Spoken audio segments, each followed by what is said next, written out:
نبی کائنات صلی اللہ علیہ وسلم کا اپنا معمول. اب حدیث پاک سنیں. کان لرسول اللہ صلی اللہ علیہ وسلم خرقۃ، اللہ کے رسول صلی اللہ علیہ وسلم کے پاس ایک رومال تھا، ایک کپڑا تھا. آج کے دور میں ہم تولیہ کہہ لیں. ایک کپڑا تھا، ایک رومال تھا.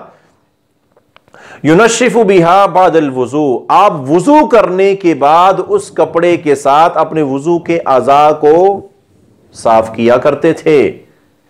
پانی صاف کر دیتے تھے بازوؤں سے، چہرے سے. تو آپ وضو کے اعضاء سے پانی صاف کیا کرتے تھے. اور یہ حدیث پاک سلسلہ صحیحہ میں 2099 نمبر پر موجود ہے.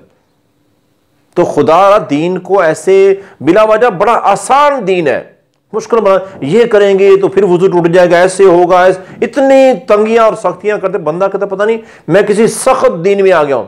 حالانکہ دین اسلام سے زیادہ نرمی والا دنیا میں کوئی دین ہے ہی نہیں.